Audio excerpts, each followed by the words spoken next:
Doing well. Good morning.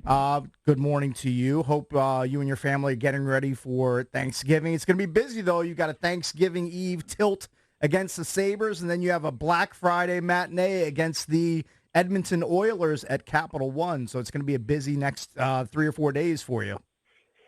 Yeah, it is. We're trying to stay focused on these next two, and then after that Edmonton game on Black Friday, we head out west for 5 games. So it's a busy stretch. Yeah, so you guys had some fun at practice yesterday. I believe it was yesterday when local tennis legend Frances Tiafoe came out, was hanging out with the players. There was some ice tennis going down. There was some exchanging of rackets for sticks. I saw that Tiafoe, I think, got Willie's stick. He gave him a racket in exchange for that. He had a nice picture with Ovi in the dressing room. So that was cool to see a guy who really supports Washington sports when he has time to. I mean, he is top 20 in the world in his profession, but he definitely is behind the Caps. He loves the Nats and Commanders. So it was cool to see him out on the ice yesterday. Yeah, it was great having him here. And we watched, so I've obviously followed him a little bit following tennis, and our staff, we watched, they did a great PBS special on him, not only touching on the tennis part of it and his accomplishments in that, but him being from the DMV area, his history growing up, and his strong roots to this area, and how he grew up playing and seeing his family and that. It was great to have him out there. We've got a lot of, I don't know if this has changed a little bit in the last couple of years, but there's a lot of hockey players that are big into tennis, and they play in the summer. So internationally, like a lot of Swedish guys play a ton of tennis, and tons of guys are starting to pick that up. So they really follow his career and follow the tennis game. Yeah, I think Sandine is a big tennis guy. Like, do the coaches and players, do they ever get a chance to play any, like, during road trips, or is that just like during the season? There's probably not enough time. You want those guys resting and like taking naps instead of playing 3-setters between games, right? Yeah, I mean the coaches, we've moved on to sort of the what do they call it? We can't cover the whole court, so we're more of the short court. Right, pickleball, like something like that. Yeah, the pickleball. Okay. But the players, believe it or not, and we haven't been on a long roadie, but we'll probably find out heading out west. The last couple of years when I was in Toronto, they would play, like if we would go out to Arizona or whatever, there'd be guys that I'd wake up in the morning and go for a workout, and there'd be guys on the court rallying. So it's become bigger. So, Coach, have you been dropping hints to the players? You've already mentioned it early in the interview that you got a couple left at home, and then you're on your longest road trip of the season out west. It's 5 games that covers a 12-day span. Have you been, going around to guys like, hey, like, don't get used to this home cooking at this point because we're gonna be in a plane soon. We're gonna be in different arenas. Like, are you getting those guys prepared for this long trip that's upcoming? I think that's what I'll use tomorrow a little bit for. But I've been trying, and it's part of the way that I like things to operate is we haven't even talked about it as a team. Obviously, as a staff, we're projecting and looking and, planning for road trips, lineups, roster preparation, all that stuff, practices on the road. But I just feel like the more focused on the next game we can keep this group, I think we're in a better spot, and just staying as focused as we can on Buffalo and doing our job in these last 2 home games. It's still really important that we take advantage of these early home games, and we've got 2 left. So we'll talk a little bit tomorrow just in preparation to the stuff. I think it's sort of, these guys are pros and they've been through it before, but sometimes just little hints about traveling 3 time zones, about things to think about, nutrition, physical preparation-wise when you head out west, just to sort of get those things in their heads thinking about. So I don't know how surprised you are, Coach Carbery, by Hendrix Lapierre's play, but he's 11 games. In his 11th NHL game, he gets 3 points, I guess, filling in for Kuzi, who's out. That hadn't been done by a Caps rookie in basically a decade. Fill us in on how important Lapierre's been to your team. Yeah, especially last game, like stepping in. He coming out of camp, we thought it would be good for him as an organization to go back down to the minors and continue to develop and grow his professional game and prepare himself for his opportunity in the NHL. And maybe it came a little bit quicker than expected with some injuries up front. Kuzi obviously getting sick. And so him stepping in, like you want to see, I always talk about being reliable and being able to earn trust and get through games and be solid in that. But what he did the other night was he took it to another level, like you said, something that hasn't been done in a long time. And he did it in like 10 minutes of ice time. Yeah, 10, 12. Yeah. You want to talk about efficiency, yeah. Right? That line, essentially, I mean, obviously there's a lot of things that go into winning a hockey game, but offensively they carry us to victory last game, getting 3 even strength goals in the limited 10 minutes. And that is rare, and that's not easy to do. So for him and his line mates to step up like that and carry us to victory offensively was huge and should only give him confidence, right? Yeah, and Coach, you have to love that he's not the only youngster chipping in. And we talked with Dylan Strome about this yesterday, I believe it was, that Alexi Protas, who's only 22, he has 2 goals and 5 assists on the season. Connor McMichael, also 22 years old, 4 goals and 3 assists. So these younger guys are chipping in and helping the vets, taking some of the pressure off of them. So that has to be good for you and the rest of the coaching staff to see.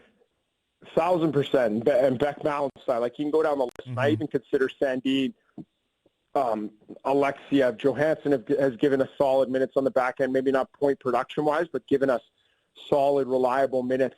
Matt Phillips, young player. And I think it's just while we continue to build and find our footing as a team and 4-line, 3 deep pairs, 2 goaltenders, as we still are looking to get that rolling consistently throughout our lineup, it's just huge to be able to count on. Like obviously Stromer, we relied on and for a stretch, and now all of a sudden those young guys picking up the slack and pushing the envelope and carrying us to victories, and that's huge. Anytime you can do that, and then hopefully we can get both, all 4 of our lines rolling at the same time, then I think we're a real dangerous team. Yeah, Coach, I know you've been complimentary of the effort you've seen from Mantha coming back from the ruptured eardrum that sidelined him earlier this month. You had to be encouraged by the fact that he led the Caps in shots in the win over Columbus, and you like what you've seen from him so far. For sure. For a guy that, started the year out of the lineup and worked with him a lot and talked to him a lot about sort of our standard and expectations and what he needs to do on a nightly basis to not just produce offensively, but the things that we need him to do, even if he's not scoring.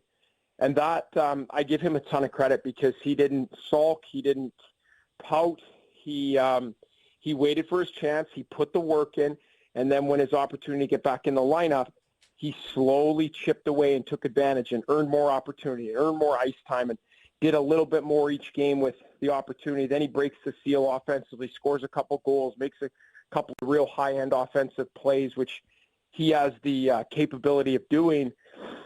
And then he gets hurt, and you think, oh, geez, is this now going to be a step back? Is he going to be out of the lineup? I felt like he comes right back into the lineup and picks up right where he left off and was really dangerous the other night. Didn't get on the score sheet, but I thought he did a lot of good things.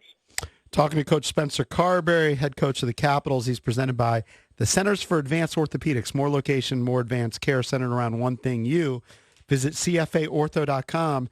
So I saw an interesting stat and wanted to get your take on it. So the Caps defensemen through 15 games have just 1 goal. John Carlson has a goal. Seems to be very odd and rare. Is that going to even itself out? Last year, defensemen for the Caps potted 42 goals on the season. Yeah, I think my take on that would be I would say there's a couple guys. Like I think Sandy easily could have 3 or 4. John could have a couple more.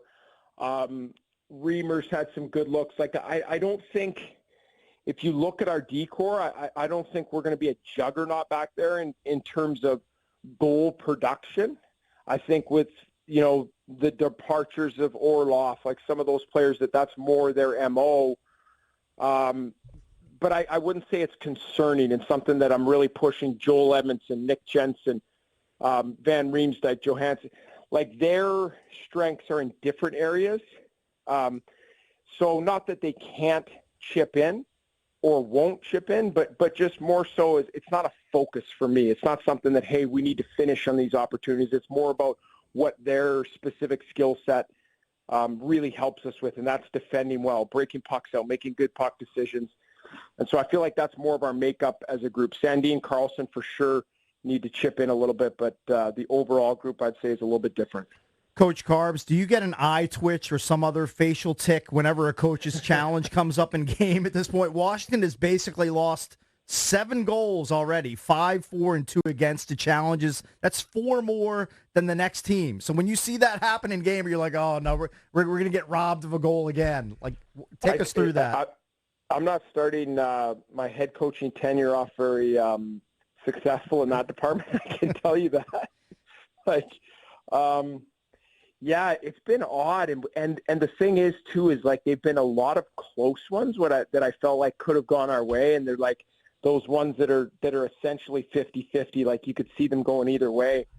And even the one we challenged the other night that we were unsuccessful on, I just felt like it had so many of the same similarities to Ovi's goal being Backy's goal being disallowed against Toronto. So we felt really confident that we were going to get that right, and goes the other way. So I don't know. Hopefully that evens out and through the rest of the year. But you're right. I'm like on these sort of like sitting there thinking the worst now because we've lost so many of them. But you get the ultimate blame because you're the head coach, but somebody's telling you when to challenge, right? Yeah, they are, but it's also like we have a pretty seal-proof process in place of how the chain of communication and who makes the ultimate decisions, and ultimately it rests on me. Like, that's the last stop. I can take their recommendation, but then I also have to take into account time and score. Are we winning? Are we losing? And that, I'll be honest with you, the other night, so we're up 3-1. That goal makes it 3-2. But part of the reason I challenge that is because of the success of our penalty kill of late. So that gives us, like, that game goes 3-2. If we lose that challenge, they're going on the power play, and now they have a chance to tie that game at 3. So you would think, like, geez, that's a risky challenge. But with the way that our penalty kill has been performing of late, I felt real confident that even if we get this wrong, I feel real good about us killing this off and just getting back to work and leading the game 3-2. Yeah, I mean, I don't want to jinx anything, but that penalty kill you're referencing, turning away the last 23 opposing power plays. The last power play goal allowed was on October 24th, before you and your wife dressed up as characters from The Little Mermaid for the Caps Halloween shindig. It's been that long, so that's pretty amazing. Yeah, and we've needed it too with our power play struggling, and so that's been really key of sort of helping us bail out our special teams when our PP is still trying to find its footing, and the penalty kill has been outstanding. Yeah, I see that you assembled, when you spoke to the media on Monday, you had basically 2 keys for trying to jumpstart the power play. Do you want to share that with our listeners, what you think the 2 keys are? Yeah, I like when you're trying to gain momentum with your power play, I find it goes back to 2 things that because everyone thinks of formation and where is everybody and who's in what spot and who's shooting from where and all this jazz. And that's for sure part of the power play. But before you can even get to that part, the 2 areas that if you can't do at a high level, I promise you will not have a successful power play, is entering the zone with possession and being able to recover loose pucks off of rebounds, off of sprays to the corner, off of chip-ins. If you can't recover pucks and you can't enter with possession, your power play is not going to be as good as it can be. So those are the 2 areas that we've certainly struggled in, those 2 areas, and we need to get that before we even talk about Ovi and shooting and positions and where guys are at. That's where it starts for me. Let me ask Coach Spencer Carbery one last thing. So tomorrow's Thanksgiving. You're going to have your family time. It's in between games, right? I'm sure you're going to have plenty of hockey time, too, because you're a head coach. Do you know who the Commanders play on Thanksgiving? The Commanders play. Is it Dallas? Yes! Well There done. you go. Look at you, Coach Carbery. And Keep do you it up. know the other team that traditionally plays on Thanksgiving? The Cowboys always play on He's Thanksgiving. got to know this. Detroit Lions. Yeah, There Detroit you Lions. go. Come on, he Carbery nailed knows it. his stuff. Crushed Hey. it. And tomorrow night, Seahawks, Niners. Oh, look at Look that. at that trifecta. Look at that, Knows Coach. more than me. Very good. Very well done. Hey, happy Thanksgiving, Coach. You guys as well. Have a great Thanksgiving. Yep, best of luck against the Sabres and the Edmonton Oilers before you hop on that bird out west. Thanks again. Okay. Have a good day. You too.